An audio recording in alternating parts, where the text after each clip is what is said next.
And BSE will be another stock that will be listing today, and it will be listing on the NSE. Varinder is here. He's going to run us through all the details. Hi, Varinder. Good morning. Well, good morning again to both of you.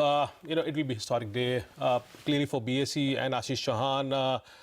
140 years old organization will be listing today, and because of that self-listing rules which are not allowed, hence BSE will be listing on NSE today.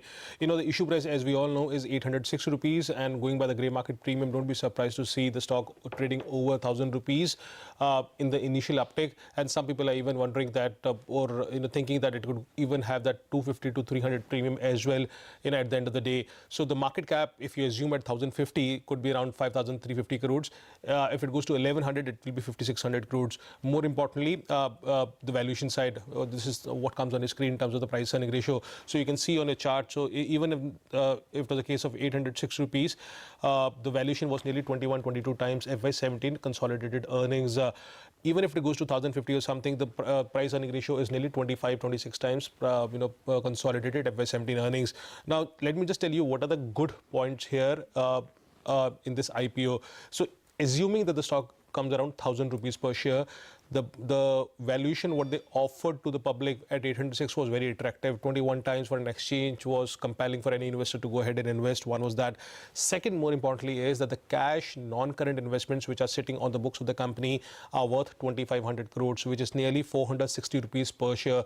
So even at 1,000 rupees, 450, 460 rupees is the per share value of the cash and non-current investments which this company has. People are not even including the land or the iconic building what they have. Of course, like all exchanges, it's a debt-free company. What is a bad thing or things you got to watch, if you're an investor going ahead, the company, of course, has failed to leverage on its first mover advantage in the exchange business. Even now, they have nearly 13-14% market share in the cash and F&O market, and that is one segment everyone is watching very, very closely. Can they go ahead, increase the market share, compete with NSE, which they have not been able to do successfully in the last many, many years? So one is that. The second, of course, is going ahead. You got to watch out for.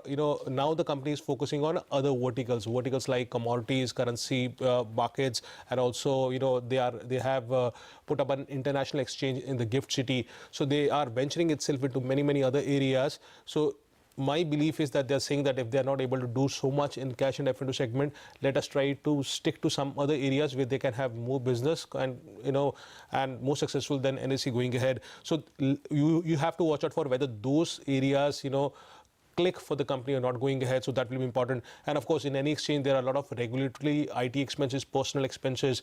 They have been really, really eating the EBITDA margins for the company since last 3-4 years. The regulatory expenses have come down. So you got to watch out for whether the top line increases because of the new initiatives or whether the EBITDA improves because they are able to lower their regulatory IT and personal expenses or not. But otherwise, it will be a historic day, a good day for BSE today, clearly. Okay, yes.